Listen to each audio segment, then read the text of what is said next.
Kuna kipindi ulishai kuhubiri ukasema kwamba kuna mtu alishai kukupa hela ili ni kama mtego, sijui uache kuhubiri kile kitu ambacho unakihubiri. Ni kweli? Ni kweli, ilikuwa ni hapa Dar es Salaam. Ilikuwaje hiyo? Nilikuwa nipo na ubili, wakati na ubili nikawa nafundisha watu. Mama mmoja akawa amekuja na gari lake.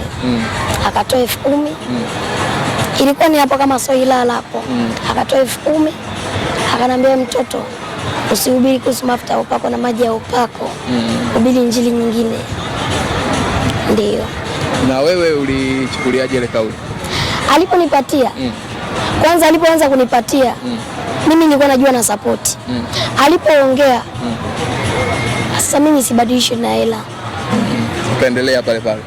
Nikaendelea ndio. Lakini wewe umekuwa na umri mdogo sana. Umesema ni miaka 15. Injili yako ni kubwa, unahubiri kama mtu mzima.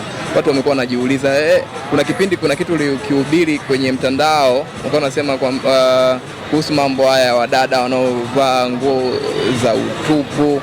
Umezungumza sana. Watu wakawa wanasema kwamba ukitimiza miaka 18 utakielewa hichi ambacho ulikuwa unakipinga. Wewe experience yako hiyo umeipata wapi ya kuhubiri vitu vikubwa ambavyo vipo nje ya umri wako? Hivyo vitu kwanza kabla sija kuelezea hichi kitu ambacho nafanya mimi ni ufunuo. Na haya mambo makubwa ambayo nahubiri Roho Mtakatifu ndo ananipa. Okay. Kwa hiyo wewe ushakwenda labda Bible study, kwa sababu unahubiri vitu vikubwa sana, Bible study, kujifunza mambo ya kibiblia, au wewe ni katika kuendelea kusoma neno ndo umekuwa ukipata hapo vitu vya kuhubiri? Sijai kwenda kwenye huko hiyo shule, sijai kwenda hapana. Plani yako lakini unatamani kwenda? Ukifika wakati ndio. Pengine unatamani kuja kuwa mchungaji mbeleni? Sema kuhusu kuwa ni mchungaji, unaweza ukatamani lakini usiitwe. Kwa uchungaji ni wito. Mungu akiniita kwa mchungaji ndio inatosha. Okay. Kipindi unasoma kipindi cha nyuma kile, ulikuwa na ndoto, naamini. Ndoto yako kubwa ilikuwa ni nini kipindi hicho? Ilikuwa ni kuhubiri injili hiyo. Na nilikuwa nasoma ili uje kuwa mhubiri. Mimi nilikuwa nataka kuwa mhubiri. Haukuwaza labda kuwa daktari, kuwa rubani, kufanya labda mambo ya TRA huko? Hapana. Okay. Umekuwa ukiwaombea watu wengi. Tunaona watu wakubwa kwa watoto wamekuwa ukiwaombea na watu wamekuwa wakipona, naamini. Ni muujiza gani mkubwa ambao Mungu ashakufanya katika kuhubiri kwako mtaani, ambapo unakohubiri huko ambao unaukumbuka mpaka leo? Miujiza ni mingi sana. Kwa mfano mmoja? Kwa mfano mama moja alikuwa hapo Njombe, alikuwa ni tasa. Ilikuwa nilimwombea, ilikuwa ni mwaka jana 2025 mwezi wa 4. Sasa hivi ananyonyesha mtoto. Ana mwezi mmoja kama sona wiki 2. Ndio. Mungu anafanya mambo makubwa. Ushuhuda mwingine ambao ushakufanya, miujiza mwingine ambao ushai kumwombea mtu na Mungu akafanya mambo makubwa? Sema miujiza ni mingi sana. Ndio. Kwa kutumiwa kwako na Mungu kwa viwango vikubwa hivyo, kuna wachungaji au manabii ambao wametamani kufanya huduma na wewe, labda walishakutafuta? Hiyo ni kawaida, kwa sababu nimetaka kuchukuliwa na manabii wengi sana. Lakini Mungu alinitetea, kwa sababu walikuja manabii wengi sana wanaomba wazazi wangu, naomba mtoto tutembee naye, tuikuze huduma yake. Hasa wale walinichukua kwa ajili ya manufaa yao wao. Walikuwa wanataka kunichukua, kwa Mungu akaniweka mbali nao. Kwa hiyo wewe ulikataa, ulishawahi kufanya nao? Sijawahi kufanya nao, hapana. Na pengine labda mtu akitaka labda kufanya naye huduma mbali na manabii, maana unaonyesha kabisa manabii haujakubaliana nao, si ndio hivyo? Labda wachungaji wa kawaida, wewe uko tayari labda wewe unafanya nao huduma ndani ya kanisa? Labda kama nimealikwa kuhubiri, yani kama kuwa labda kiongozi wa pale wa uinjilisti pale kanisani, yani usiende na maeneo mengine. Inawezekana. Na kukualika, watu wanakualika, kuna kipindi na kuona unaimba, kuna kipindi na kuona unahubiri. Kwa hiyo watu wanapokualika sana wanakualika kwenye kuimba au kuhubiri? Ni vyote, kuhubiri ndio na kuimba. Gharama zako zikoje, labda mtu akitaka kualika kuhubiri na kuimba kwa pamoja? Yaani ya kwamba kama mtu akinialika huwa anasema hela ni shilingi ngapi? Hii kazi ya Mungu sio biashara. Ni bure kabisa. Mimi wakati naenda kuhubiri kama nimealikwa, huwa naenda na nauli yangu. Labda wale watu wagusu wanisupport. Ila kusema kwamba mimi bila 500 siji. Mambo ya Mungu sio biashara. Mtu akikualika, mchungaji akikualika kwenye kanisa lake, ni vitu gani ambavyo unavizingatia mpaka kukubali wito wake? Cha kwanza akiniita, kwa sikimbiliki mjibu haraka, naingia kumomba Mungu. Kwa sababu unaweza ukaenda kimwili ukafa kilo kule kule. Kwa hiyo naingia kumomba Mungu kwanza. Na unafunga labda? Hiyo kwa mtumishi wa Mungu ni kawaida. Umesha kufunga mfungo mkubwa kama siku ngapi? Sasa hiyo ni siri ya mimi na moyo wangu. Yaani kwa kukumbuka tu kwa makadirio. Yaani ule mfungo wa siku ndefu, yani siku nyingi ni kama siku ngapi? Siku 7. Siku 7. Bila kula bila kunywa. Kavu. Ndio. Na hiyo ilikuwaje? Labda kuna kitu kilikuwa kinakukabili cha kiroho au ni mwongozo wa kimungu? Ni mwongozo wa kimungu.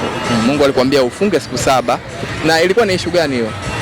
Ni kitu gani ambacho uliona kilikuwa ni kigumu ambacho ukaona kabisa Mungu akikuonyesha akikwambia ufunge siku 7 mfululizo bila kula bila kunywa? Mimi nilifunga hiyo maombi.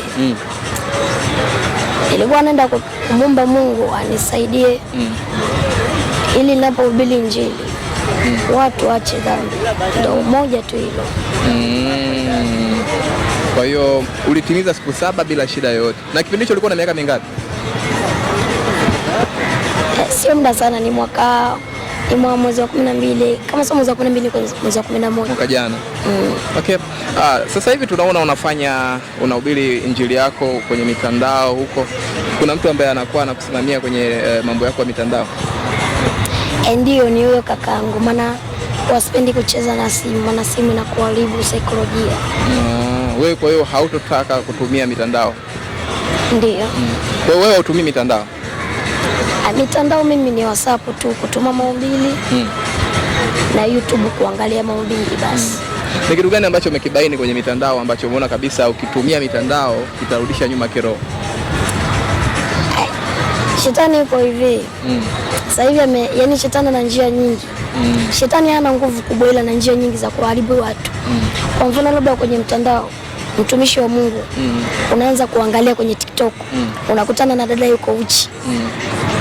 Ni kweli kwa wakati ule huwezi kukikalili kile kitu, lakini ukishatoka baada ya muda kile kitu kinaanza yani kuna picha inaanza kuonekana ndani yako, kwa unaanza kufa kile utaratibu. Kwa sasa kaka yako ambaye anakuongozea mitandao, je, yeye uone kama atakufa kiroho au inakuwaje? Hapana. Ndio.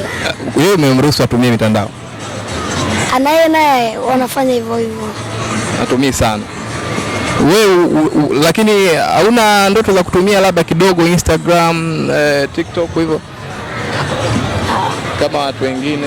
Yani, kwa sababu wewe tayari page unayo, lazima utakuwa unaangalia. Kwa hiyo auchukue hata dakika 5 kwa ajili ya kuangalia tu TikTok na Instagram kuona mambo yako yanaendaje unayotangaza mtandaoni? Account yangu. Kuna muda nikiwa nimepata muda ndio naweza nikaandika jina nikaangalia account yangu. Unasema ukipata muda wako unaangalia. Ratiba yako ni ngumu sana. Hivi toka asubuhi mpaka jioni ratiba yako ikoje? Kutoka asubuhi mpaka jioni. Kuanzia saa 4 na kwa 2 mpaka jioni. Usiku na naendelea na mambo mengine ya Mungu. Umekuwa ukifanya huduma back to back, mkoa kwa mkoa. Ratiba ya kurudi nyumbani, unarudi nyumbani kweli? Nyumbani ndio narudi. Wazazi wako hawakumbuki kusema kijana wetu ameenda kuhubiri, amekaa siku nyingi, angalau urudi hivi nyumbani kuwasalimia? Wananikumbuka ndio. Lakini unasema mimi nipo kwenye Injili, nafanya Injili.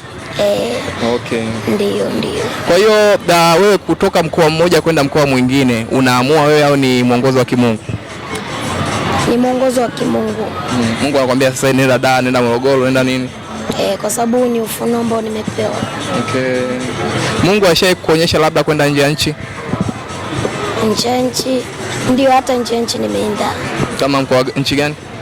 Malawi, Zambia. Okay. Kuna kijana anatazama sasa hivi, una lolote la kumwambia wewe kama kijana ambaye unamtumikia Mungu toka mtoto, umeanza kumtumikia Mungu mpaka leo bado unaendelea kumtumikia Mungu? Naomba umshauri mtu ambaye anatazama. Nataka nikushauri mama yangu, baba unanitazama, ukiokoka Mungu ataokoa kila kilichofungwa kwenye maisha yako. Nilikuwa na tatizo la ukilema. Wakati ule bado sijaokoka, nilionewa sana na shetani. Lakini baada ya kuokoka Mungu akaniokoa. Mungu akaokoa familia yangu. Mungu akaokoa maisha yangu. Unaponiona hapa sijui kusoma na kuandika nilikuwa sijui. Lakini sijui Mungu amenipa kitu gani. Kwa mtu akiokoka Mungu anaokoa kila kilichofungwa. Kuna watu wengine maisha yao yamefungwa kwa magerezani.